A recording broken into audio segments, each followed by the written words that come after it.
Assalamualaikum warahmatullahi wabarakatuh.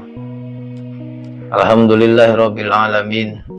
Al-Faridus Shomad, lam yalid wa lam yulad wa lam yakul lahu kufuwan ahad. Allahumma shalli ala sayyidina Muhammad wa ala ali sayyidina Muhammad.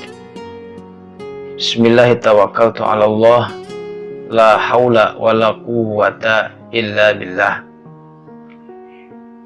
Allahumma faqihna fid din wa 'allimna ta'wil. Rabbana ishrah lana sudurana wa yassir lana umurana wahlul 'uqdatam min lisanina yafqahu aqwalana. Amin ya Allah ya rabbal alamin. Sahabat santri yang dimuliakan Allah, mudah-mudahan kita semua dalam keadaan sehat walafiat dan besar harapan semoga senantiasa lindungan Allah menyertai kita. Amin ya Allah ya rabbal alamin. Sahabat santri yang dimuliakan Allah, kali ini saya ingin menyampaikan seputar amarah membawa kerusakan. Dalam kehidupan ini terkadang manusia merasa bahagia, terkadang manusia merasa sedih, dan bahkan terkadang manusia merasa cemas. Bahkan manusia pun senantiasa merasa marah di saat menghadapi sesuatu yang memicu ia marah. Di saat manusia merasa bahagia, indikatornya ia bisa tersenyum, ia bahagia. Artinya ini melambangkan positif dan tidak ada masalah di sini. Namun terkadang di saat sedih itu pun wajar. Nah, seandainya kesedihannya itu terlalu berlebihan, ini yang bahaya. Bisa menyebabkan depresi. Kemudian manusia terkadang merasa cemas. Rasa cemas ini pun fitrah yang mana manusia pasti merasakannya. Kalau seandainya berlebihan, ini yang bahaya, yang mana dapat menyebabkan anxiety disorder. Begitupun marah. Dalam psikologi manusia, marah itu pasti ia rasakan. Namun yang menjadi masalah di saat manusia marah terlalu berlebihan, yang mana nanti akan berdampak buruk pada dirinya dan berdampak buruk terhadap lingkungan sekitarnya. Berkait dengan hal itu, kali ini saya ingin menyampaikan sebuah obrolan sederhana seputar amarah. Terdapat hadis Rasulullah SAW yang mengupas seputar marah. Sebagaimana yang dikatakan oleh Rasulullah, an Abi Hurairah radhiyallahu anhu, anna rajulan qala lin Nabi sallallahu alaihi wasallam, Ausini qala la taghdab, faraddada miraran qala la taghdab. Yang artinya adalah dari Abu Hurairah radhiyallahu anhu, beliau berkata, ada seorang lelaki berkata kepada Nabi Muhammad SAW, berilah aku wasiat. Ucap lelaki tersebut. Kemudian Rasulullah menjawab, janganlah engkau marah. Kemudian lelaki itu mengulang lagi pertanyaan yang tadi, berikanlah aku nasihat. Namun Nabi selalu menjawab yang sama, janganlah engkau marah. Pesan hadis tersebut sangat jelas mengenai celaan terhadap amarah, dan bahkan hadis tersebut memperingati seseorang agar menjauhi segala sesuatu yang memicu, yang dapat menimbulkan amarah. Sahabat santri yang dimuliakan Allah, menurut pandangan Islam, ternyata seseorang yang senantiasa selalu marah itu tidak baik. Dan bahkan begitupun pandangan menurut kesehatan, amarah juga memiliki dampak negatif terhadap tubuh. Bagaimana pandangan medisnya terhadap amarah? Misal, di saat seseorang sedang marah, ia marah terlalu berlebihan, bahkan sehingga menimbulkan stres. Ini bahaya. Di antaranya di saat seorang stres, itu akan mengeluarkan hormon. Yang pertama hormon adrenalin, dan kemudian hormon kortisol akan dikeluarkan oleh tubuh kita dan mengaliri darah. Hormon tersebut sebetulnya dibutuhkan oleh tubuh. Namun kalau seandainya terlalu berlebihan, ini yang menyebabkan bahaya bagi fisik manusia. Tingginya kadar hormon tersebut diantaranya ketika masuk dalam darah, ini akan meningkatkan resiko untuk terkena serangan jantung diantaranya, kemudian stroke. Makanya tidak heran di saat ada orang yang sering marah, itu bisa meningkatkan tensinya, dan bahkan tidak sedikit orang yang sering marah itu bisa menyebabkan sakit yang cukup serius. Artinya, mari kita senantiasa kehidupan ini untuk selalu bahagia. Karena di saat seseorang merasakan bahagia, kehidupannya akan tenang. Jadi, amarah menurut pandangan agama itu tidak baik. Begitupun amarah menurut pandangan medis tidak baik. Ja'far bin Muhammad berkata, Al-ghadabu miftahu kulli syarrin, yang artinya adalah marah adalah kunci dari setiap keburukan. Oleh karenanya, di saat kita akan merasa marah, di saat kita marah menghadapi sesuatu, segeralah redam amarah tersebut. Lalu bagaimana cara meredam amarah tersebut? Menurut Al-Imam Ghazali ada dua cara. Yang pertama dengan ilmu, yang kedua dengan amal. Yang pertama menurut Al-Imam Ghazali, ketika meredam amarah dengan ilmu itu, ada beberapa hal yang perlu diperhatikan. Hal tersebut diantaranya, yang pertama, berpikir tentang ayat atau hadis Nabi tentang keutamaan menahan amarah, memaafkan, bersikap ramah, dan menahan diri, sehingga dirinya terdorong untuk menggapai pahalanya dan mencegah dirinya untuk membalas, serta dapat memadamkan amarahnya tersebut.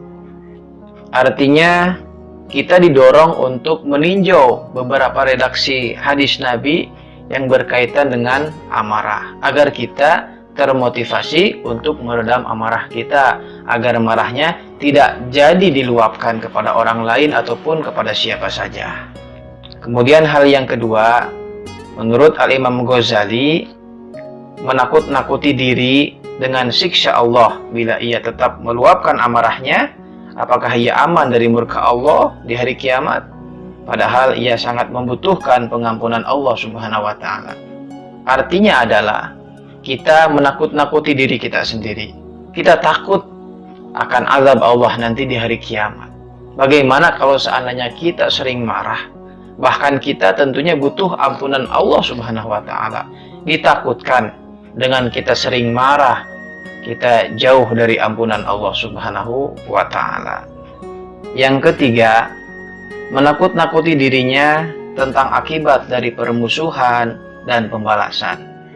Bagaimana sergapan musuh untuk membalasnya, menggagalkan rencana-rencana serta bahagianya musuh saat orang yang marah tadi tertimpa musibah. Padahal seorang tidak bisa lepas dari musibah-musibah. Kemudian menakut-nakuti dirinya sendiri dengan dampak buruk amarah di dunia. Bila ia belum merasa takut, maka takutlah siksaan yang akan diterima nanti di akhirat. Artinya apa? Di saat kita ingin marah, kita harus jauh memikirkan lebih panjang. Bagaimana nanti dampaknya di saat kita marah? Dampak dari lingkungan sekitar bagaimana? Dampak dari orang yang terkena marah oleh kita nanti bagaimana? Artinya, kita mesti takut dampak buruk akibat amarah yang kita luapkan. Kemudian yang keempat, berpikirlah bagaimana buruknya muka ketika marah. Ini yang sangat luar biasa.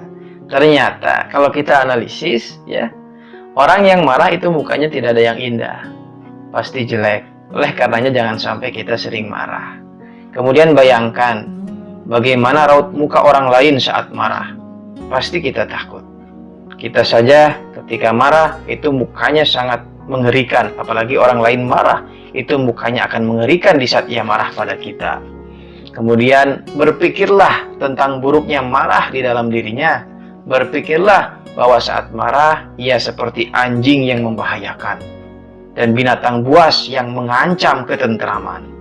Berpikirlah untuk menyerupai orang ramah yang dapat menahan amarah layaknya para nabi, para wali, ulama, dan para bijak. Kemudian berilah pilihan untuk dirimu. Apakah lebih memilih serupa dengan anjing, binatang buas, dan manusia hina? Atau kamu milih untuk menyerupai ulama, para nabi di dalam kebiasaan mereka? Hal demikian mengapa mesti kita lakukan? Tentunya agar hati kita condong meniru perilaku para nabi, para wali, para ulama yang senantiasa kehidupannya nyaman dan tentram. Dan ini harapannya agar memperbaiki keadaan akal sehat kita. Kemudian yang kelima, cobalah berpikir, apa yang menyebabkan kita itu menjadi marah? Misal, di saat dalam hati itu terdapat bujuk rayu setan, sesungguhnya orang ini membuatmu lemah dan rendah serta menjadikanmu hina di mata manusia, kata setan. Maka jawablah dengan tegas di hatimu, aku heran denganmu. Setan tidak senang di saat kita menahan diri dari amarah, dan setan akan merasa bahagia di saat kita hina di akhirat kelak. Jangan khawatir, di saat kita senantiasa dapat menahan diri dari amarah, kita tidak akan hina di sisi Allah Subhanahu wa Ta'ala. Kita tidak akan hina di sisi para malaikat dan para nabi. Famahma kadzamal ghaidha fayambaghi ayyakdzimahu lillah wa dzalika yu'azzimuhu indallah. Yang artinya ketika ia menahan amarah, maka seyogianya menahan amarah karena Allah. Yang demikian itu bisa membuatnya tinggi di sisi Allah.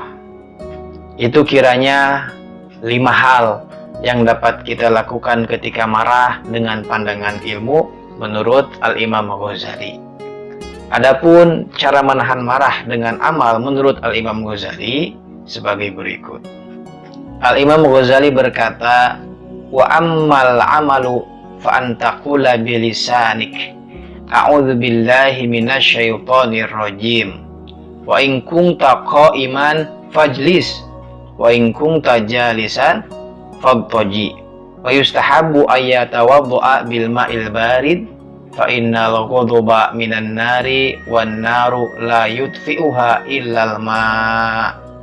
Yang artinya adalah cara meredam amarah dengan amal. Yang pertama, katakanlah dengan lisanmu, a'udzu billahi minasyaitonir rajim. Artinya kita ucapkan ta'awudz, kita memohon lindungan kepada Allah Subhanahu wa Ta'ala. Lalu bila engkau berdiri, maka duduklah. Bila engkau duduk, tidurlah miring. Artinya kita dianjurkan untuk merelaksasi diri kita.